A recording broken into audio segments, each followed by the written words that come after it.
If I was to ask you what this is, straight away you would say this is a light. And in the English language, there's no other way to call this except that it's a light.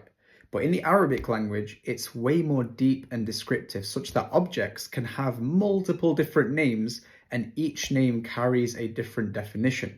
And that's what makes the Quran so special and so deep and so rich, because Allah calls things very, very precisely with the specific name related to that thing.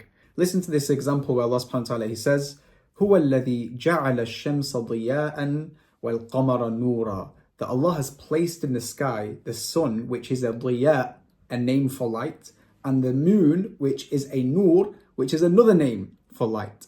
Diya and nur both mean light, but in the Arabic language, diya is something that is a source of light. Light emanates from it itself, a bit like this. Nur is something which has borrowed light. It's not light that comes from it in and of itself. It's light that's taken from elsewhere and reflected somewhere else. What do scientists say today?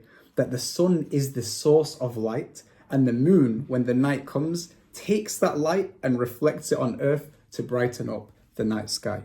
But it doesn't stop there. Allah then continues the verse and says, وَقَدَّرَهُ مَنَازِلَ لِتَعْلَمُوا عَدَدَ السِّنِينَ وَالْحِسَابِ. That this sun and moon, Allah has created it in perfectly ordained phases such that me and you can calculate the number of years and can calculate time altogether. Subhanallah.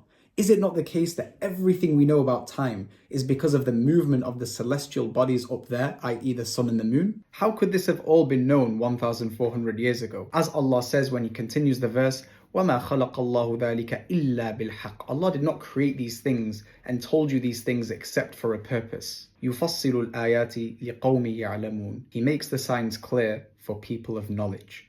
Only people of knowledge would realize that there is absolutely no way this information could have been known 1,400 years ago, and realize that this is the objective truth that comes from Allah subhanahu wa ta'ala. So truly, turn back to Allah before you return back to Allah.